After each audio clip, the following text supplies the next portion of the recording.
This is my Relic project. This is going to be a Fender Stratocaster 12-string guitar. As you can see some of the yellowing that I artificially put in it. I doled everything down. I don't know if I can get a decent shot of the relicing on the black. I don't know if that's going to show up too good. Yeah, I guess it shows up. As you can see, all of the oldness I put into it. And if you look over here, the edge of it, nice wood showing out. A couple of dings here and there. A little bit of dinging there, and you can see some of the yellowing there. Look on the back. I think it's got a nice kind of amberish dulling of the white paint.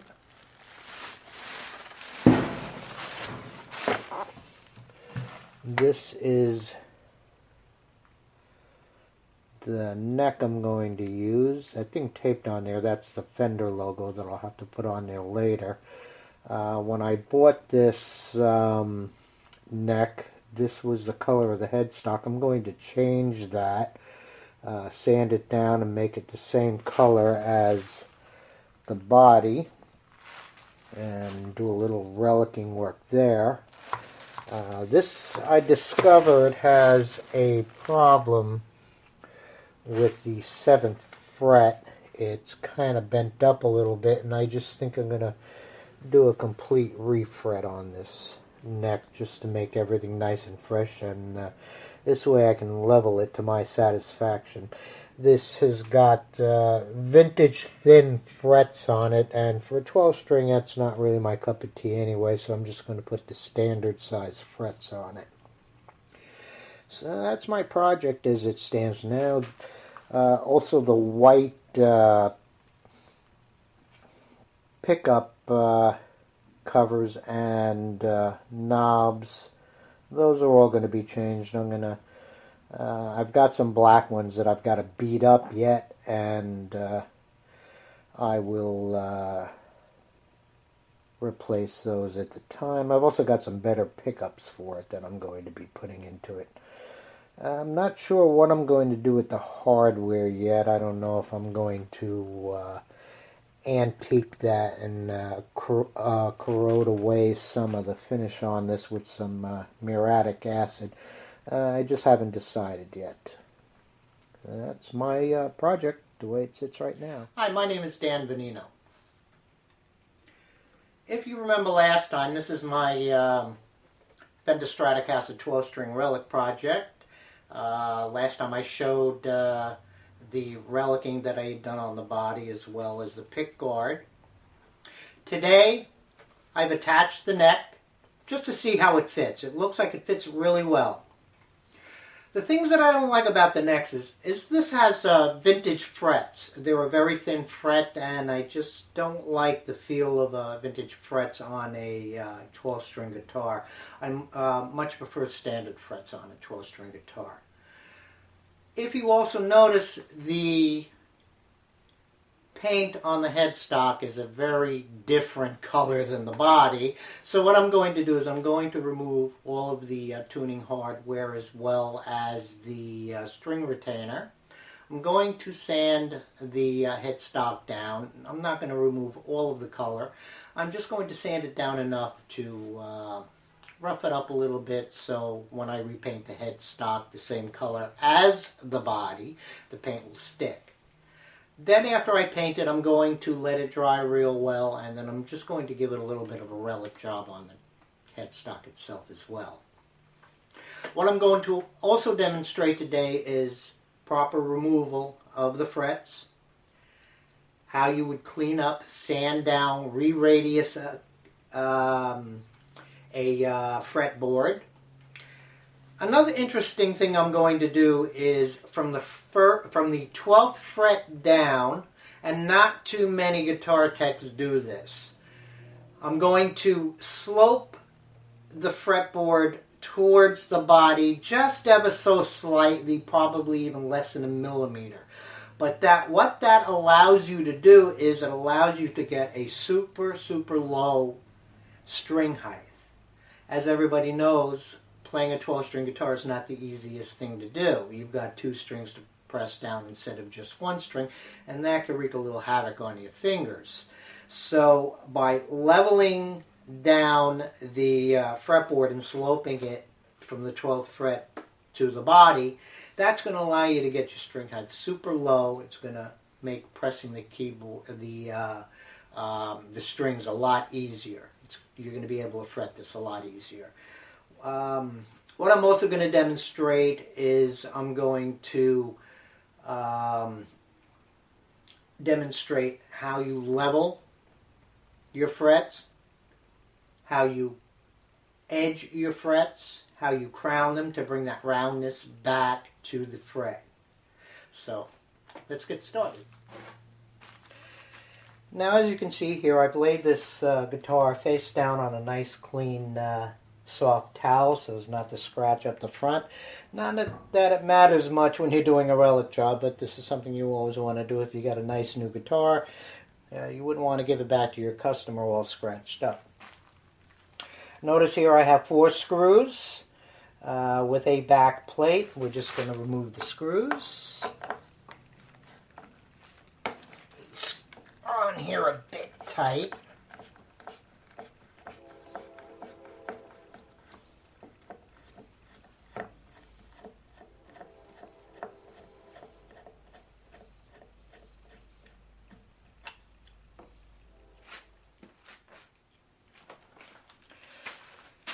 I've removed the 4 screws and I'm going to remove the back plate. I'm going to lift up on the body while holding the neck, and as you can see, the neck comes out of the pocket very easily.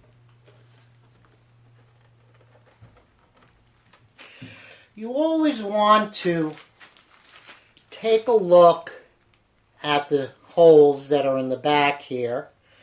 Sometimes you get a little bit of a burr, and you want to sand that very smooth before you reassemble the guitar, otherwise it's not going to sit flush in the pocket and you're going to have an alignment problem. I've also put a few dings in here. I don't think the camera can really pick up on that, but that's going to be fitting in with the relicing that I'm doing. I've also done a little sanding. Not enough sanding yet to really give it that old look. But what I'm going to do is I'm going to be sanding the high traffic areas. What I mean is where you hold your hand when you play. Generally, if you look along the back, you will generally have a lot more wear along the top edge, along the bottom edge, and basically right along the back. So what I'm going to do is I'm going to sand these all down to bare wood. And what I'm going to do is, here's a little trick to really make this look old. Wherever you've sanded the varnish off, you always want to leave a little varnish left on there. And you want to take some black shoe polish and just very thinly rub it in your fingers and kind of really rub it into the wood where you sand it. What that actually does, it gives the wood kind of a grayish tone. Gives it that real old wood look, and it looks like it's had many years of playing from the grime and grease. It really does a nice job of making it look aged. If you think it looks a little too dark, you can actually take some sandpaper and just sand it until it lightens up to your satisfaction. What I'm also going to do is I'm going to remove all of the hardware. And I'm going to sand the back. I'm going to ding the back up a little bit, but I need to remove the hardware so I can get the front painted and get all my work done on the fretboard that I need to get done. What I'm also going to do is I'm going to tape off the nut, tape off the fretboard to get it ready for painting as well. Next thing I'm doing is I'm removing the nuts off the tuners. Just plain old socket, wrench if you need it, but I find that these are fairly well loose already that I don't need them, so I can just kind of turn them off.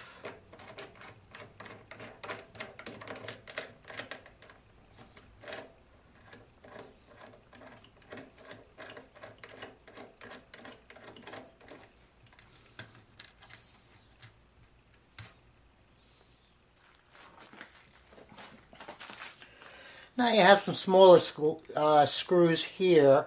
You want to use a fairly fine screwdriver, and we're going to remove these screws right here.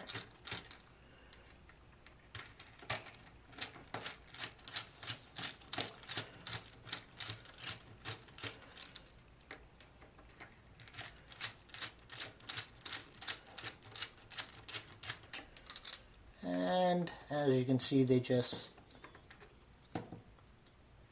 lift right out.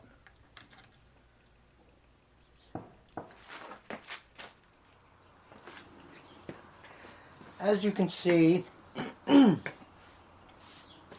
I've taped off the headstock, wrapped up the keyboard real well, and I've sanded down the front of the headstock. As you can see, I didn't take all the color off. All I wanted to do was rough it up, and I started with 150 grit sandpaper and then worked down to 320 grit sandpaper. And now I'm ready to paint the headstock. What I'm using is Duplo color, and what I'm doing is I'm using a sandable primer first. And that goes on right here.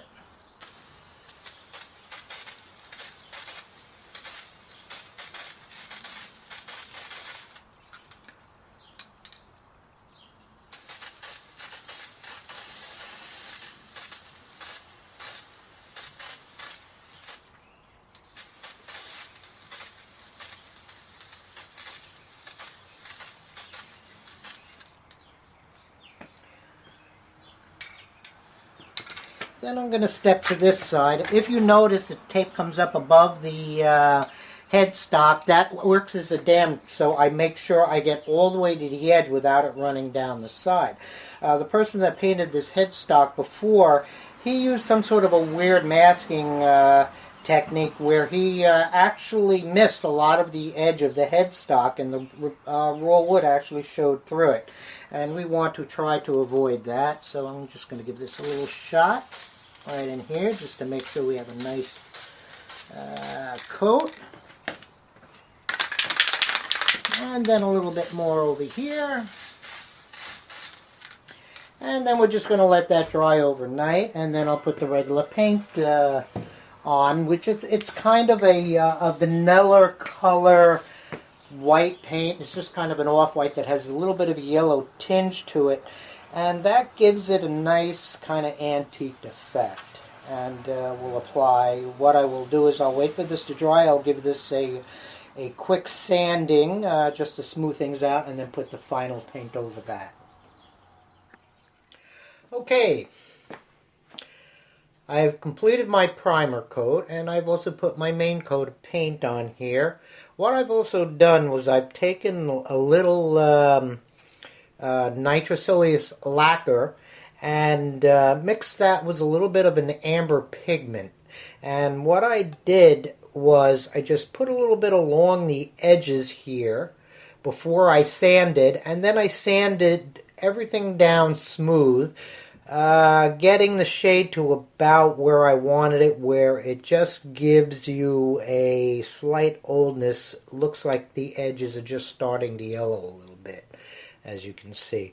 I've also distressed along here, a little bit along the back, a few dings here and there. Nothing too drastic. Because this has so many tuning keys on it, you never really expect to get too much damage on the headstock. That's why I kind of went a little bit light with that. I've also prepared my fender decal, which I will also be putting on the headstock.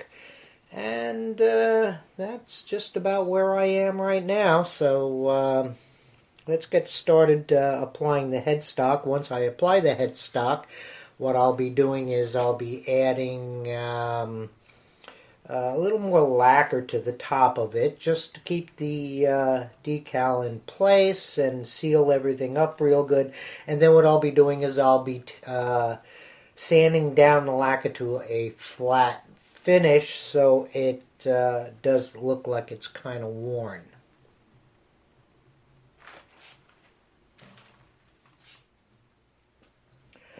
Okay, here are my fender decals. I just kind of lined them up just to kind of see where I want to put them.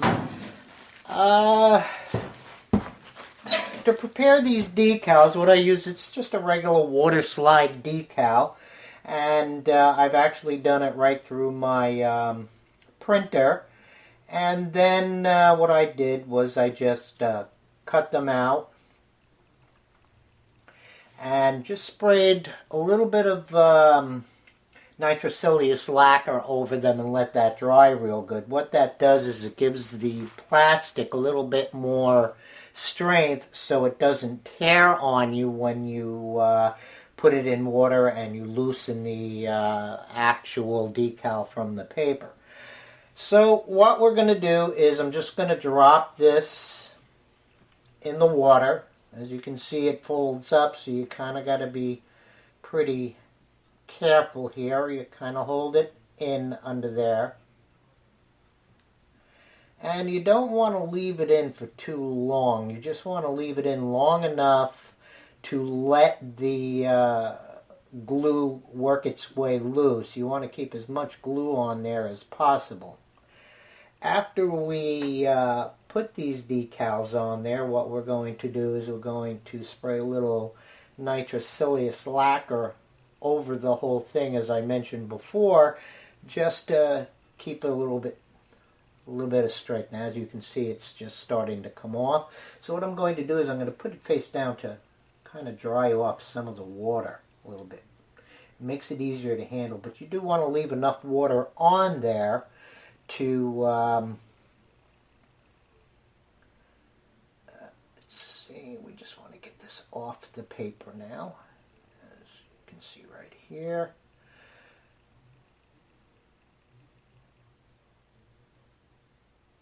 And as you can see, it's not that easy to do.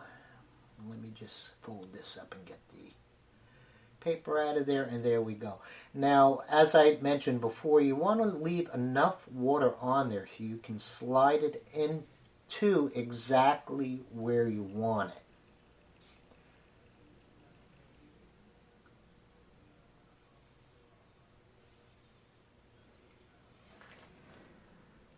And that looks pretty good. Now I'm going to smooth it out real good, press it on there, make sure the edges are all the way down.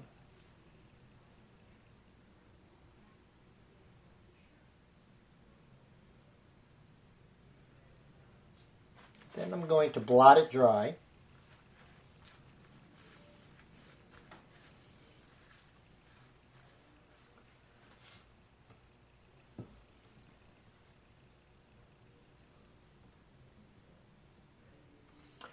And there we have a nicely affixed decal.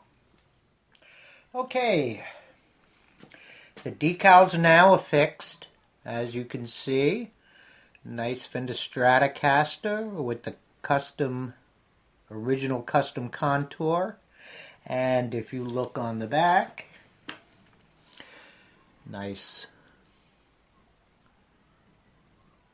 custom shop logo. As you can see, there's a pretty good shine on there. I've already put the lacquer coating on there, and that lacquer high gloss finish is going to be sanded down, so it will be more of a matty once this dries. While I'm showing you that, I've also finished my Relic work, and as you can see the darkening of the wood along the edges here. Used a little shoe polish there. You can see where it's all worn off here.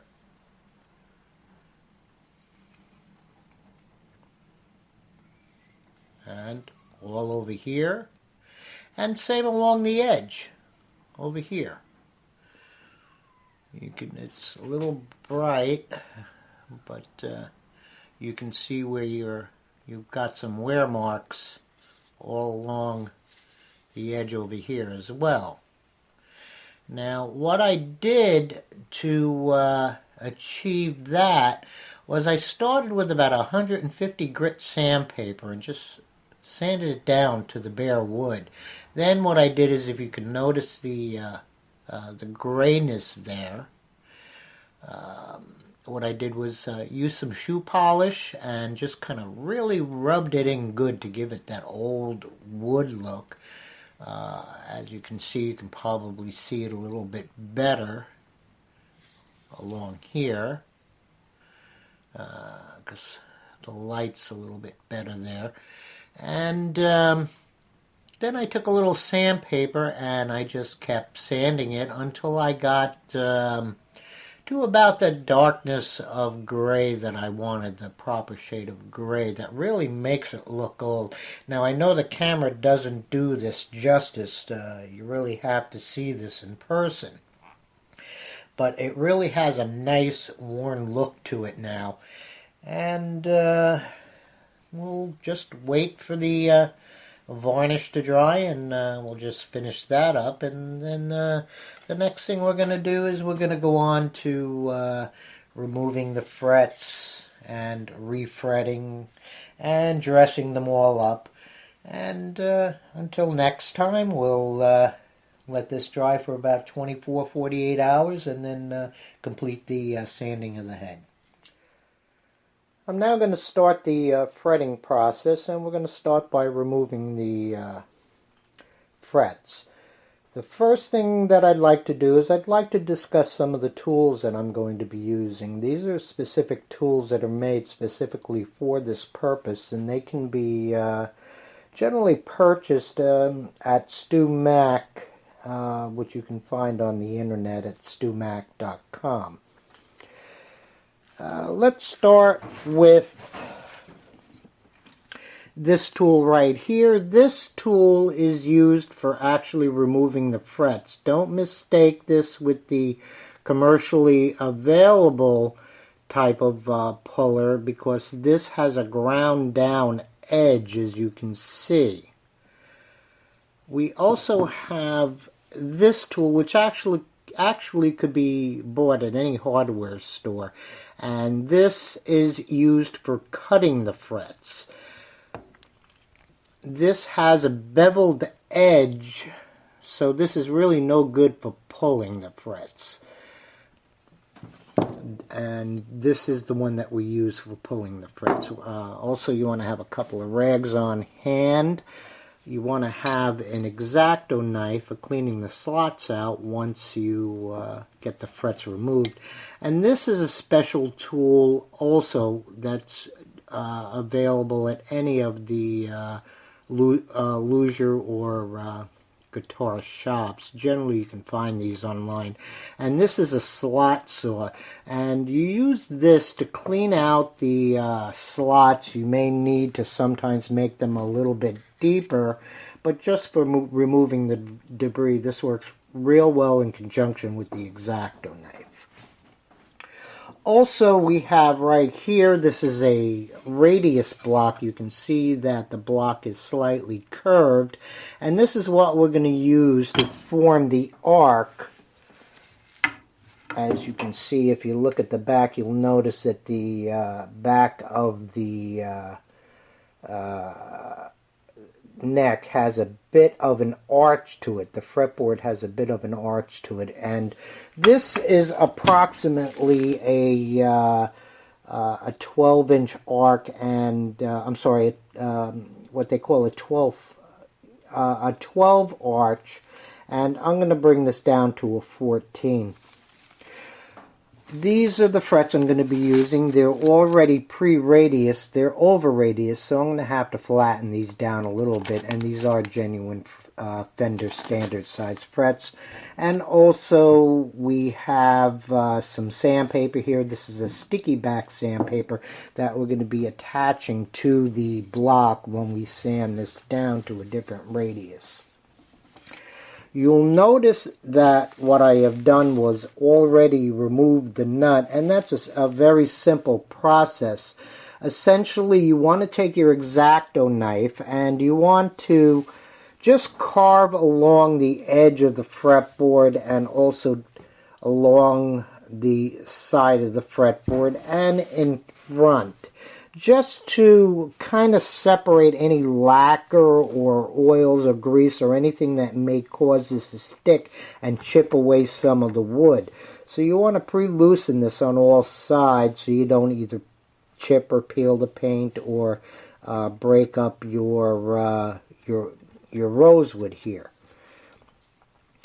We'll get down and we'll sand this a little later. This nut was a little old, so I went ahead and replaced it. It's just a cheap plastic nut, and I'd like a little bit of a better quality nut on there, so I'm going to be putting on a Graphtec nut, which will greatly improve the sound. And this also allows me to adjust the height of the nut in conjunction to the frets, and this will make it much easier to fret the guitar, and you can bring it down to a ridiculously low height above the fret. So okay, let's get started. Okay, what you want to do is you want to take your fret puller and you want to put it just at the edge and kind of work it in under the fret, rocking back and forth very gently until it just starts to lift up. At this point, you want to move forward a little bit, put it in, and just walk it down the fret. You don't want to yank, you don't want to pull, you don't want to arch it this way or that way. You don't want to rock it back and forth. You just kind of gently want to get underneath it, and you gently just want to walk down the fret. If you arch or you pry up, what's going to wind up happening is you're going to start chipping out the rosewood, and that you really don't want to do. There generally is a little bit of rosewood that may come out, but that can be repaired. They do have some mixing rosewood powders, and if you mix it with a little bit of crazy glue, you can generally patch that up pretty seamlessly. And if you're going to do that, what you want to do is you want to do that before you actually do your sanding. Now this is lifting up pretty easily, and I'm almost to the end, and it just kind of comes out of there nice and easily, as you can see. So that's a nice clean take out there. I'll take my X-Acto knife. I'll just kind of, I won't use the sharp end of it. I'm going to use the blunt end of it, and I'm not going to push inwards. I'm always going to work my way backwards very gently. If you feel any kind of hesitation at all, you want to stop and just kind of gently work it out. As I said, you can chip up these rosewood, you can chip up this rosewood very, very easily. So as you can see, I'm just kind of cleaning out the slot here. Generally, you'll have a little bit of an area here. You don't want to take out too much on the side. A lot of companies will put a little filler in there because they usually cut the slot deeper than the tangs of the frets. If you take a look, let's see if I can get this into focus here. This is a little difficult to focus. Really can't see this fret. It's not really focusing properly. But the fret is kind of like a T. You have your flat surface on the top of your rounded surface, and you got a little tang that comes down and has some barbs on the underside of it that actually latch into the side of the rosewood. And you want to make sure that you clean this up really well so when you put the new ones in, they will latch in properly.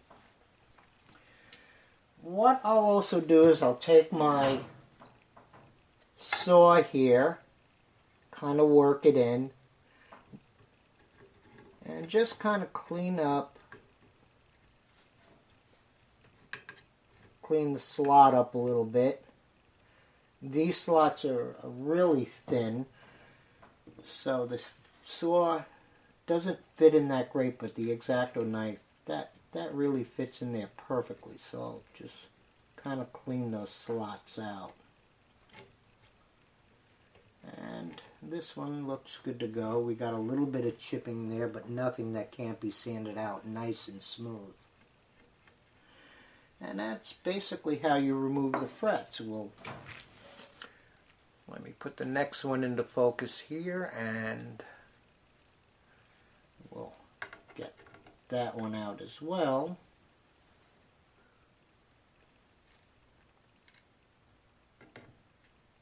As I said, you just kind of walk it down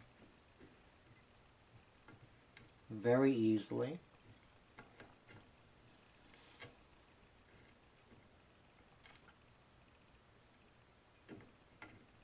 And lift right up out of there.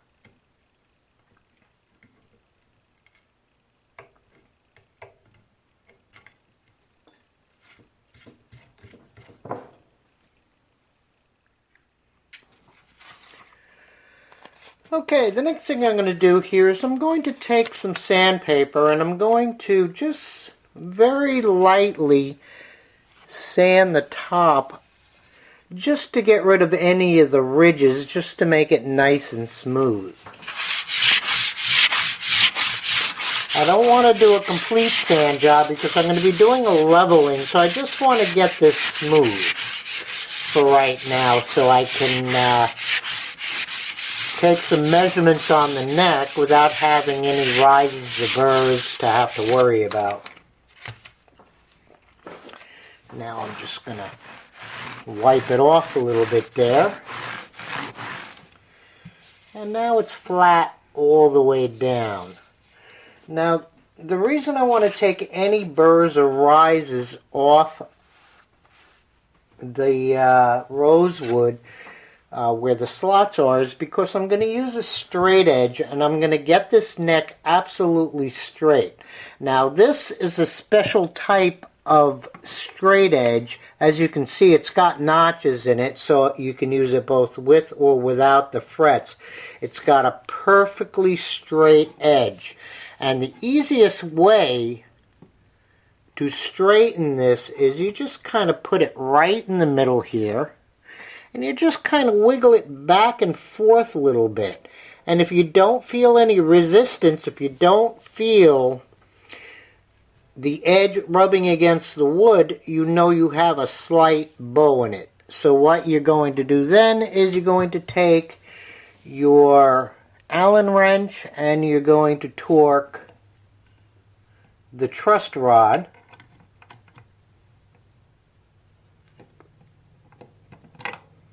Now I have this truss rod all the way loose, so this is going to take a little bit of tightening here. And you're going to want to keep turning it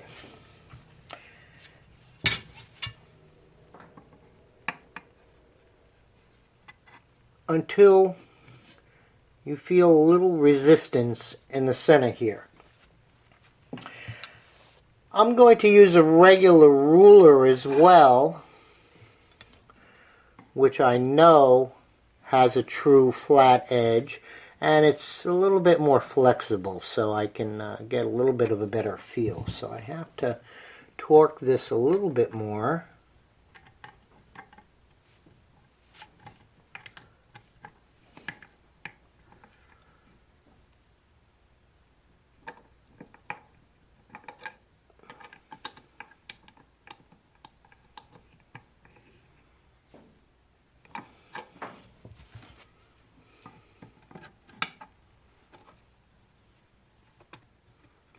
it is starting to get I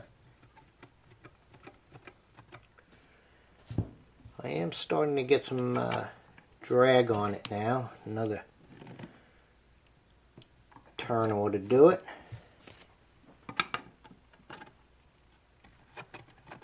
And you can probably hear the sound. It's still a little loose in the center. So we'll give it another turn.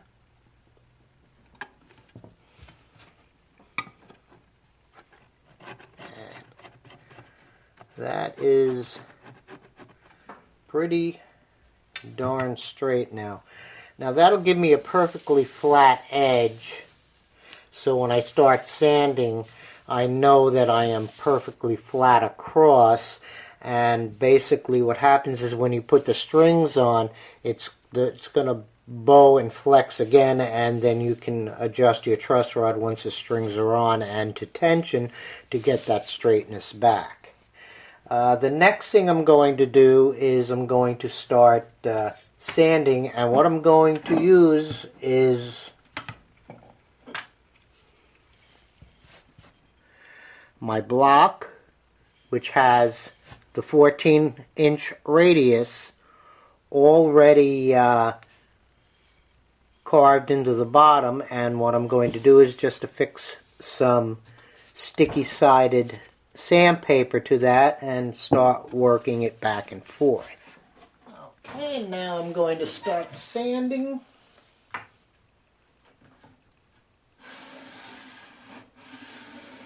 Now, as you notice, I'm going straight up and down. You don't want to sand in sections. You want to go straight up and down with it. You want to keep the block in the center as well.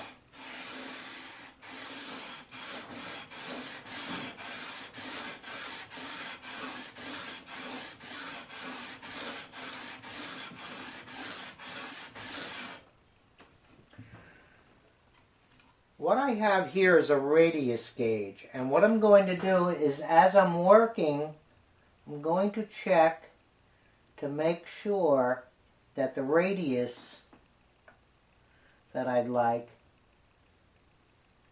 is true.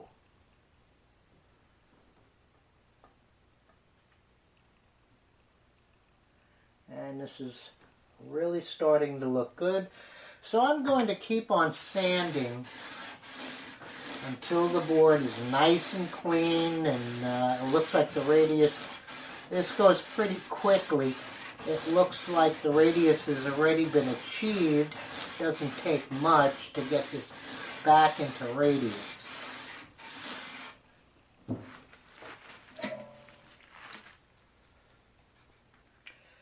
Now that I've got the fretboard sanded and radiused properly, what I'm going to do now is I'm going to put my downward slope in. This is what's called a fret leveling bar, and what we do with this is we normally use it to level our frets.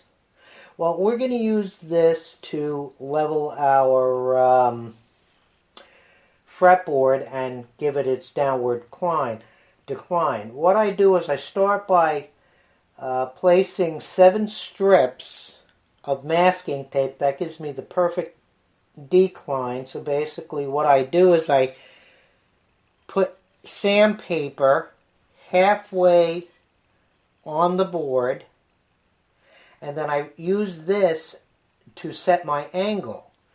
So basically all I do here is I just keep it at an angle, and I keep on sanding, and it is sanding at an angle, and what this will do is give me my decline.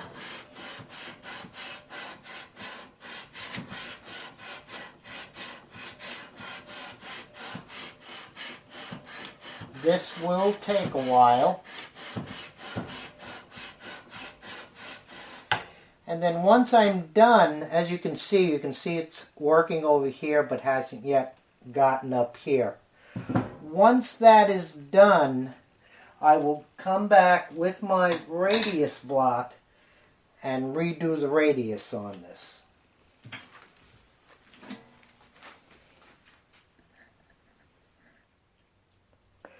Now that I've sanded down and I've radiused the keyboard, I'm ready to fret. This is an older type of a neck, and the wood is actually quite brittle, the rosewood. As I was removing the frets, some of the, I don't know if you can really see it, but some of the rosewood did chip out. Most of that will be covered when I put the frets back in. But for the really bad ones, I actually filled them in.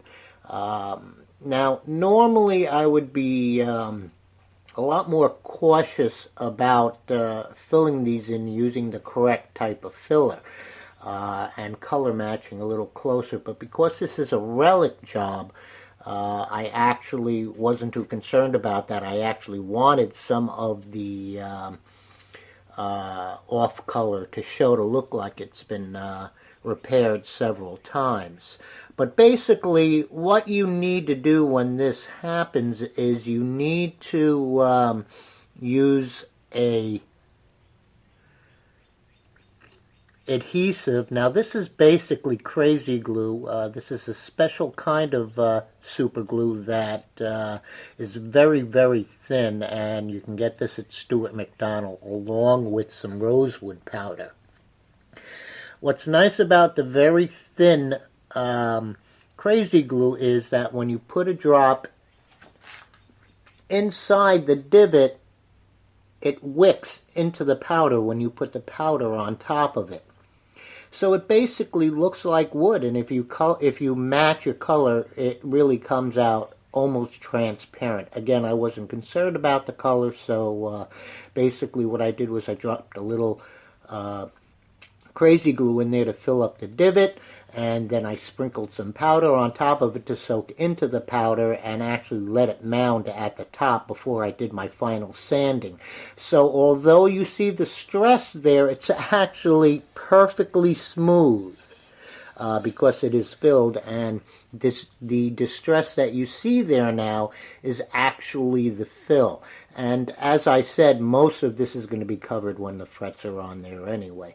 What I also did was I used some liquid stain, and this is an amber type of liquid stain. Because this was so old, when rosewood starts getting old, it has a white haze to it. So I just basically stained the entire rosewood fretboard to bring back some of the luster and actually darken it down a little bit. I think that's going to show up real nice with the off-white.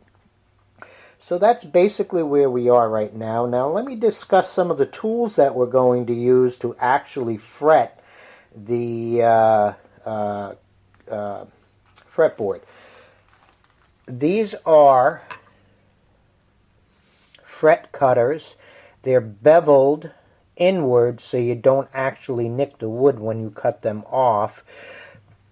You can use a hammer, but I don't like using a hammer because you get very uneven frets. Some may be banged in a little too much, some may be not banged in quite enough, and it really mars up the frets, and you have to do a lot of sanding to get them back to their shiny state. So basically what I use is I use a press method using a caul, which is this black device here, with these brass inserts. Each of these brass inserts are curved to the radius of the fretboard. And basically what I'm also going to use is I'm going to use my drill press. So you put the right insert in for the radius that you're working with into the caul, and you just put that right into the drill press, and you can actually just press the fret right into the board. Takes a little getting used to because you want to use the same amount of downward pressure on each fret.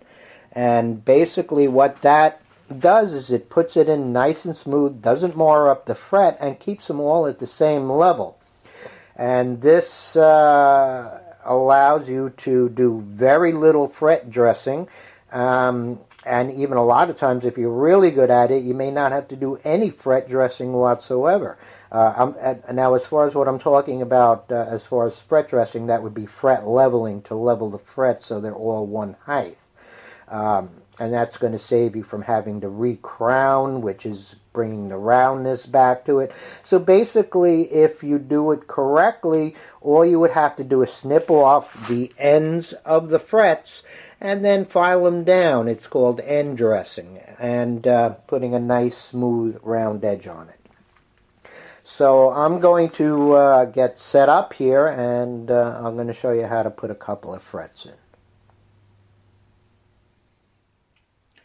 I've went ahead and already installed the frets, but for purposes of this demonstration, I'm going to show you how you use the arbor press. Basically, what you do is you take your fret, and if you notice, this is the top of the fret. If you turn the fret upside down, you'll see the barbs and the tang. That's the piece that hangs down off the top. Let's see if I can give you a side view here. That's a side view, and you can see the little tab that hangs down off the top of the fret. What you do is you take your fret and you just kind of start it in the slot.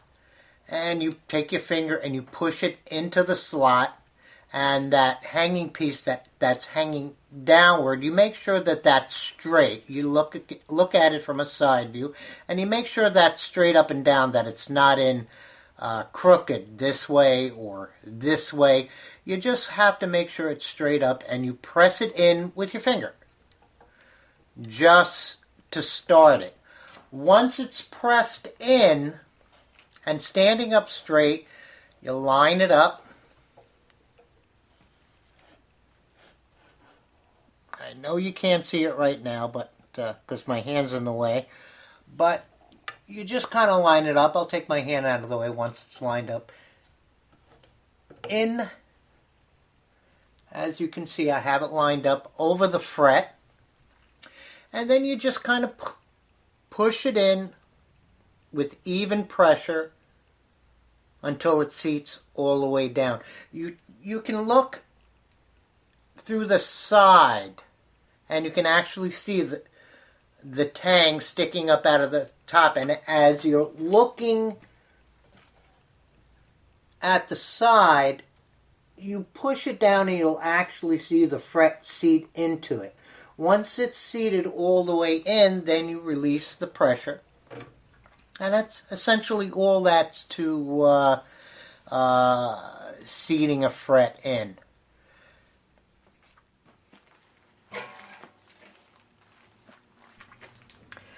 Next, I'm going to show you the proper technique for cutting the edges of these frets. What you need to do is you never want to hold upward, as you can see. You never want to hold it like that. You always want to cut from the side. If you cut upward, you have a tendency to bend up or bend down, and that's going to really ruin that fret. Same here.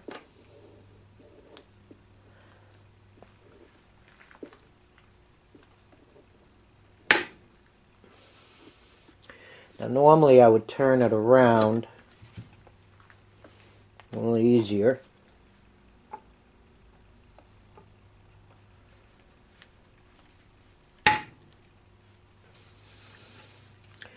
And there we go.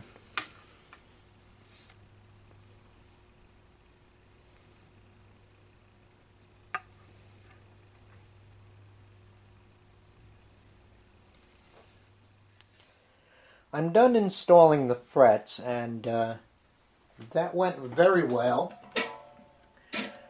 I do have some bad news and some good news. The bad news is I'm not going to be able to show you any leveling techniques, the good news, well, the good news for me anyway, these frets went in so well, they're not going to require any leveling. What you want to do is you want to check your work after you have your frets installed. This is a fret leveler. This is a fret rocker. This is a very important, essential tool if you're going to do this work. Each edge is perfectly straight, calibrated to the micron. It's very, very accurate. And what you want to do is you want to take 3 frets at a time, and you want to put your level on there, and you want to rock it back and forth. If you have any kind of rocking motion, your frets are not leveled. Here we have no rocking whatsoever, which tells me that the fret is absolutely perfectly straight. You go down to the next set of 3 and you check it, and it has a slight bit of rocking, nothing to really affect the play. I'm kind of anal, so all it takes is a couple of strikes of the mallet just to knock the fret in a little bit. Then you recheck it, and the rocking's gone. Same thing, you want to check it in 3 points. You want to check it at the bottom, you want to check it in the middle, and you want to check it at the edge, the top edge. And you want to do that all the way down the neck.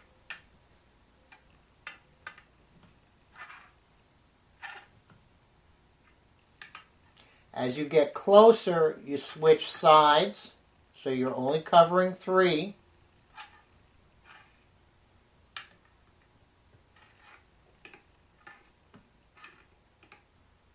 Now this has some rock in it, so I'm going to take my mallet. It only has rocking in the middle, so I'm only going to strike the middle. 2 whacks, check it, the rockings are gone. Check your center, because it could pop up at the edge, which it did. Slight tapping. And the rocking's gone. And you keep working your way down the neck.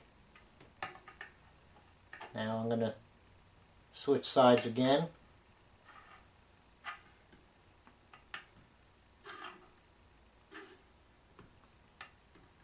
And you check all the way down the neck until all rocking's done. That's your basic start of leveling. You just make sure that all your frets are seated. You can knock them in a little bit. And if that's all it takes is just knocking the frets in to have it perfectly straight, you got to wait pretty easy, because to actually do a leveling, it's a little bit harder. You've got to mask off the entire fretboard, only exposing the frets. You've got to use the long sanding beam, and basically what you would do is you would mark each fret, color it in with a black permanent marker, so you can see what you're sanding off, and you would do a couple of strokes back and forth, and you would see immediately which frets are lower, you would see immediately which frets are high, because the marker would start sanding off. And basically the idea is you keep sanding the whole fretboard until you see no black ink from your permanent marker. Generally, if I do that, I've already incorporated my slope down into the rosewood, but if this was an existing neck and I wasn't going to replace the frets, then what I would do is I would actually create the slope utilizing the fret itself by actually at the 12th fret taping off up here, putting a layer of tape and using that as my guide for my slope to actually slope the fret down and not the fretboard. really the correct way to do it is when you have your frets removed and you're resurfacing your rosewood. You'd want to slope the rosewood, and this way you wouldn't have to worry about sloping down the frets. Basically, by doing that, any fret job that you need to do after that, you don't ever have to worry about sloping it down again. Where if the rosewood is not sloped down, then every time you change the frets, you have to create your slope utilizing the fret itself. So that's basically where we are right now. I've, I think, put enough work in for today, so next time I'm going to sand down the edges right now. This neck is basically a shredder's nightmare right now, because the only thing it's going to shred is your fingers, because the edges are so sharp. So what we're going to do is we're going to sand. We're actually going to start filing all of this down. We're going to create our round shape, and we're just going to finish off the edges. Make them nice and smooth and rounded, so as you're sliding up and down the fretboard, you don't shred up your hands. So that's it for